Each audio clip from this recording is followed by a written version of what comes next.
Welcome in everybody. I've got another quick 3-minute tutorial from one of our long extended, this one was nearly 25-minute tutorials that we have here on the page. Now once you've seen how I do my bubble letters, you'll be able to do any words you want. Start by creating all capital letters, and I like to even do letters that drop down below on the same plane. So you can even give yourself a grid. See how that Y I'm actually pulling up so that it doesn't hang down. It makes it easier for you to get them on your rocks or your cards or whatever you're using this design for. Now once you have your letters on here, we're going to create tubes around every single line, and as you can see, it will kind of get you that very beginning of your bubble letters.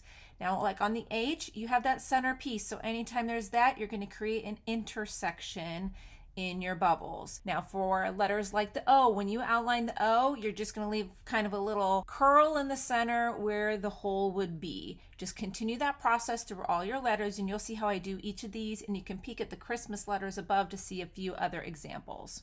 Now that you have a good idea of what your letters are going to look like, you can transfer them onto your project. Like I'm doing these painted stones. You could use this to create a really cute holiday card. I did a few holiday cards like this as well. Lay out your letters just like we did before. Stick letters first so you can get the spacing on here. And then once you have all those on, you're going to do the exact same thing and kind of create and fill in each of your tubes on each of the letters.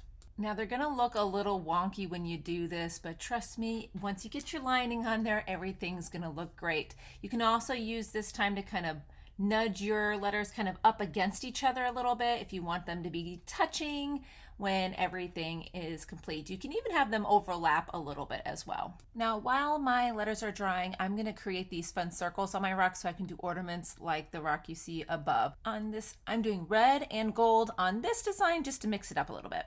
Now back to our lining. You can follow along with your little cheat sheet as you go along to help you get these lines in the right place, but you're just going to go through and create the little dimples in certain areas and the little marks in the center of others and outline each and every one of your letters.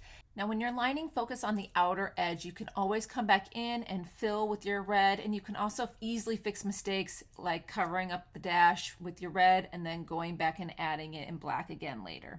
Now a very important part of this design is to add your little highlights. So I like to do a dash and dot and try to keep it at the same point on each of the letters so that the light is heading from the same direction. Repeat this process on all of your bulbs as well. We're going to wrap this up really quick. I have a simple happy that I'm adding on top of the holiday. Then I'm going to add some lines so that these bulbs are hanging from somewhere. Now when you're using a paint pen for this, place your pen at the center of the bulb, then your piece of paper to line. Also make sure you're wiping off the bottom of the paper in case any bleeds under. Add a little bow on each ornament and then just touch up wherever you need. I did go back and add an S to holidays, so it says happy holidays, and made sure none of those ornaments were stuck just floating in midair. Thanks for watching. Make sure you're subscribed and you turn on those notifications so you don't miss any of our upcoming holiday tutorials.